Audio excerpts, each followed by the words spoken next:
حماد کی روایت ہے۔ اب آئیے روایت کو بیان کر دیں۔ ویسے تو نماز سب پڑھا کرتے ہیں، اور حماد امام کی خدمت مقدس میں، بہت غور کیجئے گا، روایت بڑی عجیب سی ہے۔ امام نے سوال کر لیا، بہت غور کیجئے، اگر اس وقت زمانے کا امام مجھ سے اور آپ سے پوچھ لے نماز تو آتی ہے نا؟ جواب کیا بولیں گے؟ آتی ہے؟ جی آتی ہے مولا۔ امام نے سوال کر لیا، حماد نماز تو پڑھ لیتے ہو؟ حماد کی عمر کتنی ہے؟ 60 سال یا 70 سال؟ 60 سال یا 70 سال؟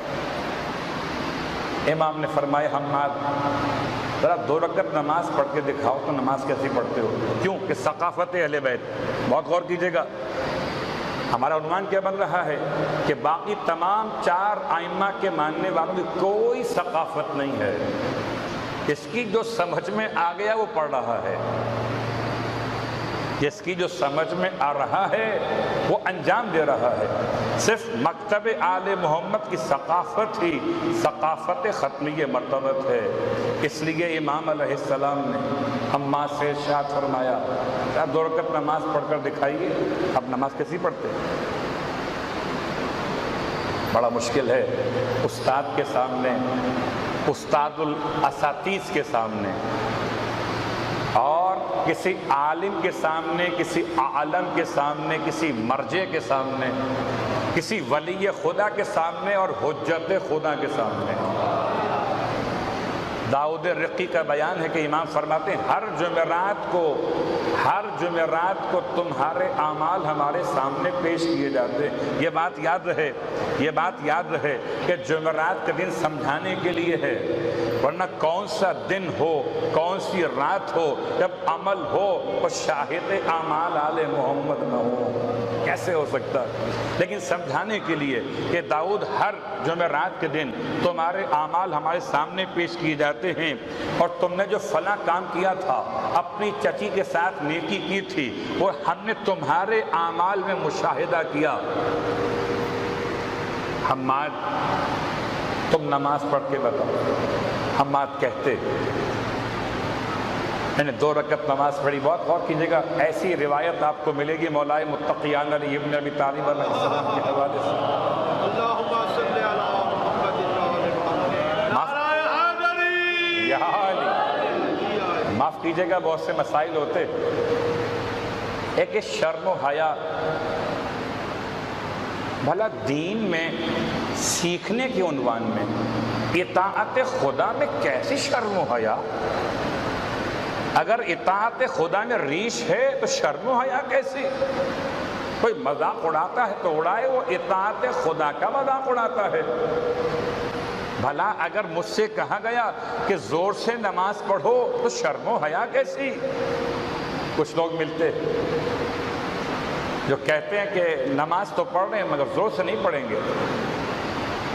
لگتا ہے غلطیوں سے ڈر لگتا ہے۔ ایک شخص نماز پڑھ رہا ہے، مولا متقیان نے ملاحظہ کر لیا، وہ نماز اپنے نارمل اسپیڈ سے جسے پڑھتا تھا پڑھ رہا تھا۔ جب نماز ختم کر لی، امام نے بلا لیا اور بلا کے ارشاد فرمایا، یہ تم کیسی نماز پڑھ رہے تھے؟ نہ رکوع، نہ سجود، نہ قرار، نہ سکون، نہ اطمینان، یہ جھکے پھر جھکے، پھر اٹھے پھر جھکے، کیا کر رہے تھے؟ بہت غور کیجئے گا، کبھی کبھار نادان دوست کہتے ہیں کہ جی وہ لشکر یزید بھی نماز پڑھ رہا تھا۔ لا حول ولا قوت، لشکر یزید کی اٹھک بیٹھک کو نماز کہتے ہو؟ سلامت رہیے۔ نماز تو وہی ہے جو آل محمد نے سکھائی ہے، ورنہ ایکسرسائز تو سب کرتے ہیں، صلوات پڑھے محمد و آل محمد، نماز نہیں۔ دلیل چاہیے تو آئیے، میں اس پر بیٹھا ہوں گی، کیا ہے؟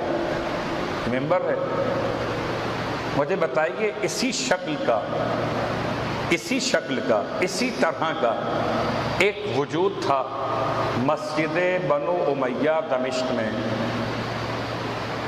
اگر آپ اس کو بھی ممبر کہتے ہیں اور مسجد اموی میں رکھے ہوئے اس طرح کے اس کے مماثل کو بھی منبر کہیں تو چوتھے امام کو کیا کہیے گا؟ چوتھے امام تو فرما رہے تھے یہ لکڑیوں کا پنجرا ہے شکل منبر جیسی، مگر جہاں ذکر آل محمد نہ ہو، فضائل علی ابن ابی طالب نہ ہو، تو لکڑیوں کا پنجرا تو ہو سکتا ہے، منبر نہیں ہوگا۔ تو دیکھنے میں دونوں ایک جیسے ہیں، لیکن ایک معصوم کی نگاہ میں لکڑی کا پنجرا ہے، ایک منبر ہے، تو ایک اٹھک بیٹھک ہے اور ایک نماز۔ صلوات پڑھے محمد والے محمد۔ اب مت کہا کیجئے اب مت کہا کیجئے کہ وہ بھی تو نماز پڑھ رہے تھے، وہ نماز نہیں پڑھ رہے تھے، وہ تو ایکسرسائز کر رہے تھے، اٹھک بیٹھک کر رہے تھے۔ نماز کیسی ہوتی ہے؟ اللہ اکبر۔ امام نے جب اس اپنے چاہنے والے کو نماز پڑھتے ہوئے دیکھا جس میں بڑی تیزی کے ساتھ سجدے اور رکوع کر رہا تھا، اس سے بلا لیا اور بلا کے فرمائی کیا کر رہے تھے؟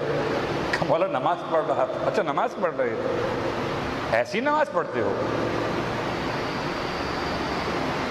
کہتا ہے مولا غلطی ہو گئی، بڑی جلدی میں نماز پڑھ دی میں ایک نماز اور پڑھ دیتا ہوں۔ اب گیا بڑے سکون سے، اطمینان سے، تکبیرۃ الاحرام، اس کے بعد الحمد، اور بہت اطمینان سے سورہ مکمل کیے، رکوع سجود پہ اچھے انداز سے مکمل کیا۔ اب نماز تمام کر کے آیا مولا کائنات کے پاس، کہتا ہے مولا اب تو صحیح ہے نا؟ امام فرماتے ہیں پہلی والی ہی اچھی تھی۔ کہتا ہے مولا بہت غور کیجئے، یہ موضوع الگ ہے، وہ موضوع الگ، حماد والا۔ کہتا ہے مولا اگر پہلی والی ہی اچھی تھی تو دوسری پڑھوائی کیوں تھی؟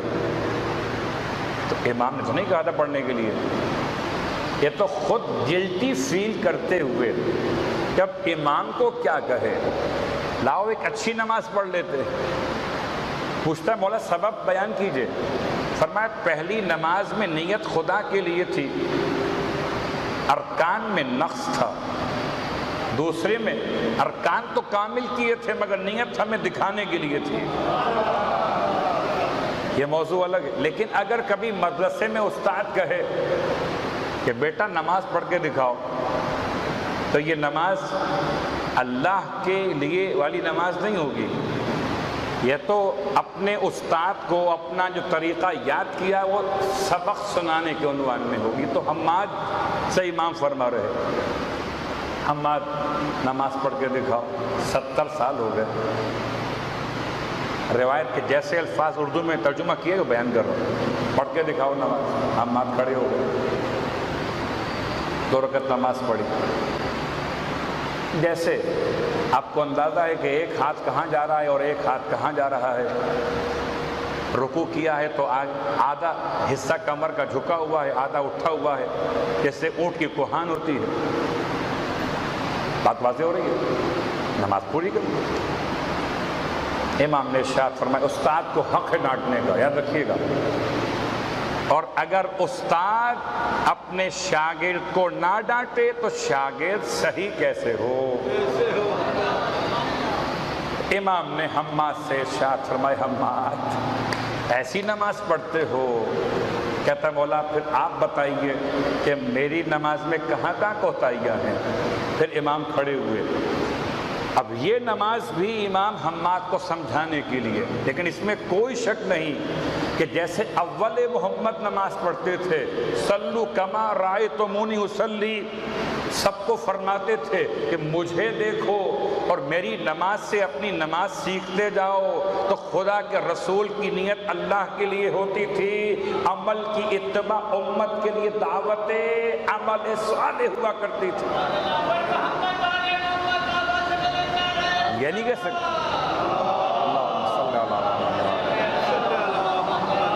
اللہ کے رسول اسی انداز سے امام کھڑے ہو گئے۔ امام نے حماد کہتے ہیں اپنے دونوں ہاتھوں کو، دیکھیے ثقافت اہل بیت، امام کے چاہنے والوں کی نماز کیسی ہونی چاہیے، میں روایت امام سے، حماد کی روایت جو امام سے منسوب کی گئی، امام نے نماز پڑھی، اپنے دونوں ہتھیلیوں کو مکمل طور پر اس انداز سے آشکار فرمایا اور اپنے کانوں کے مقابل دونوں ہتھیلیوں کو لا کے روکا، پھر کہا اللہ اکبر، اور دونوں ہاتھوں کو نیچے کیا اور اپنے زانوں پہ لا کے روک لیا، اپنی ہاتھ کی انگلیاں ملا کے رکھیں کہ ان کی تمام کی سمت خانہ کعبہ قرار پائی۔ اللہ، مومن کی نماز بھی کیا نماز ہوتی ہے، اس کی ساری انگلیاں گواہی دے رہی ہوتی ہیں، اشہد ان لا الہ الا اللہ، سمت خانہ کعبہ۔ پھر امام علیہ السلام رکوع میں، مگر اس سے پہلے حماد کہتے ہیں میں نے امام کے قدموں کو دیکھا، امام کا پورا وجود مقدس کا وزن دونوں قدموں پر برابر تھا۔ کبھی انسان نماز پڑھ رہا ہوتا ہے تو ایک طرف بوجھ بڑھا دیتا ہے، بہت تھکے ہوئے ہیں، کبھی یوں کر لیتے ہیں۔ مجلس میں پہلو بدل لیجئے اور بات ہے، نماز میں پہلو مت بدلیے، وہاں اور مسئلہ ہو جائے گا۔ دونوں پر وزن برابر رہنا چاہیے امام کا انداز۔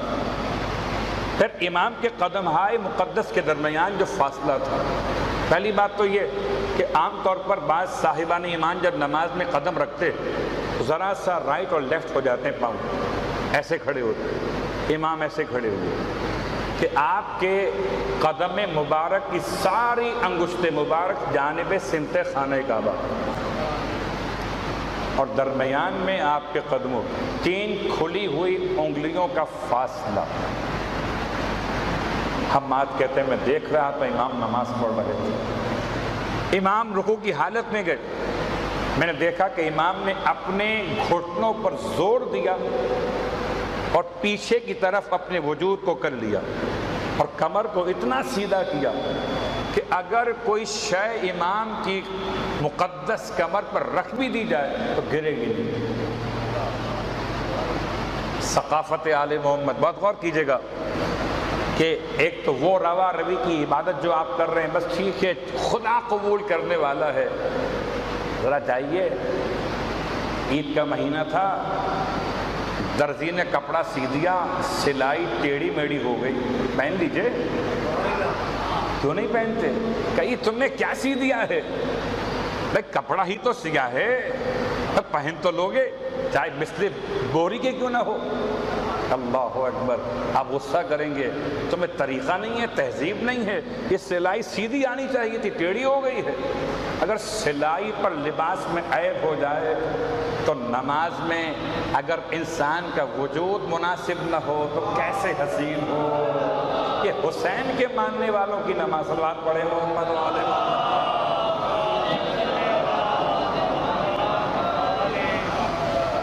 امام نے اپنے پشت مبارک کو بالکل اس انداز سے کر دیا کہ اپنی گردن مبارک کو آپ نے کھینچ کے لمبا کیا اور اپنی نگاہوں کو جانب قدم موڑ دیا، اطمینان کی حالت۔ یاد رکھیے، سب سے مشکل نماز کے سارے ارکان میں سب سے مشکل صحیح رکوع کو انجام دینا ہے۔ سجدہ آسان ہے، رکوع مشکل ہے۔ روایت ہے اسی امام کی بارگاہ مقدس سے کہ اگر ایک رکوع صحیح انجام دیا جنت واجب ہو گئی۔ ایک رکوع، صحیح رکوع۔ آپ غور کیجئے گا، سجدے بڑے آسان ہیں۔ پھر امام علیہ السلام جب سجدے کی حالت میں گئے، حماد کہتے میں نے دیکھا امام نے اپنے 8 اعضائے جوارے کو زمین سے لگا دیا اور ایسے لگایا کہ اپنے کسی عضو کے بوجھ کو کسی پر نہیں ڈالا۔ جب روایت پڑھ رہا ہوں، اس کے 2 فائدے، صلوات پڑھے محمد و آل محمد۔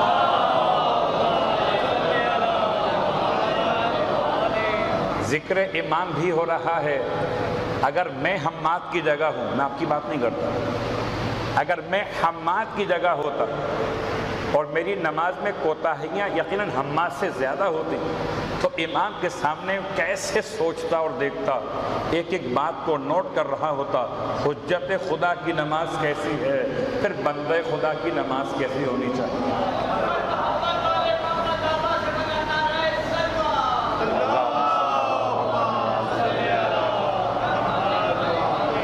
امام نے جب سجدہ کیا تو 8 اعضاء و جوارح کو زمین پر لگا دیا، اپنی دونوں دستے مبارک کو اپنی کان کے مقابل سمت میں رکھا، اپنے بازوؤں کو زمین پہ لگائے بغیر اٹھا کے رکھا، اپنی دونوں کوہنیوں کو اپنے گھٹنوں کی سمت میں رکھا۔ اس انداز سے جب امام کی نماز مکمل ہوئی، تشہد کی حالت میں بھی آپ نے اپنے دونوں دستے مبارک کی انگلیوں کو جوڑ کر رکھا سمت قبلہ دونوں زانوؤں پر، اور ایسے نشست فرمائی کہ آپ اپنے بائیں قدم پر تشریف فرما ہوئے اور دائیں قدم کے ظاہری حصے کو رکھا بائیں پاؤں کے اندر والے حصے پر، جیسے کہ آپ کے نماز مکمل ہوگی تو امام نے پھر ایک ایک بات کی تشریح فرمائی۔ فرمایا 4000 اسرار نماز ہیں۔ کتنے؟ 4000 اسرار نماز ہیں۔ تو سارے راز تو بیان نہیں ہو سکتے، البتہ یہ سمجھ لو یہ میں نے 8 جو اعضائے جوارح سجدے میں رکھے تھے، ان میں 7 تو فرض ہیں اور 1 سنت ہے۔ وَأَنَّ الْمَسَاجِدَ لِلَّهِ فَلَا تَدْعُوا مَعَ اللَّهِ أَحَدًا۔ امام فرماتے سورہ مبارکہ جن میں خدا فرماتا ہے کہ جو مساجد سجدے کے مقامات سب اللہ کے لیے ہیں، خبردار اللہ کے علاوہ کسی اور کے سامنے سر نہ جھکانا۔ پھر امام فرماتے ہیں کہ یہ 7 اعضاء و جوارح یہ فرض ہوئے سجدے میں، اور ناک کو زمین پر رکھنا سنت ختمیہ مرتبہ صلی اللہ علیہ وسلم۔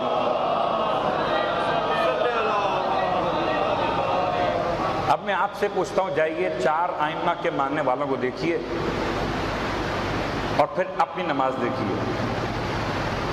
ساری تفصیلات بیان نہیں کی میں نے، صرف بات اشارہ مکمل کی ہے روایت کی حد تک کہ 4 ائمہ کے ماننے والوں کی ثقافت کیا ہے، کس کی آنکھیں بند ہیں، کس کی آنکھیں کھلی ہیں۔ یعنی اگر برادران اسلامی ہاتھ باندھنے کے مسئلے پر فقہ بیان کر رہے ہوں تو اب تک یہ نہ سمجھا پائے کہ ہاتھ باندھے تو کہاں پر رکھیں، سینے پر رکھیں کہ ناف پہ رکھیں کہ بیچ میں کہیں اور صلوات پڑھیں محمد والے محمد، کہاں رکھیں؟ خدا کا بڑا احسان، ہمارے امام نے ہمیں ایسی نماز عطا فرمائی۔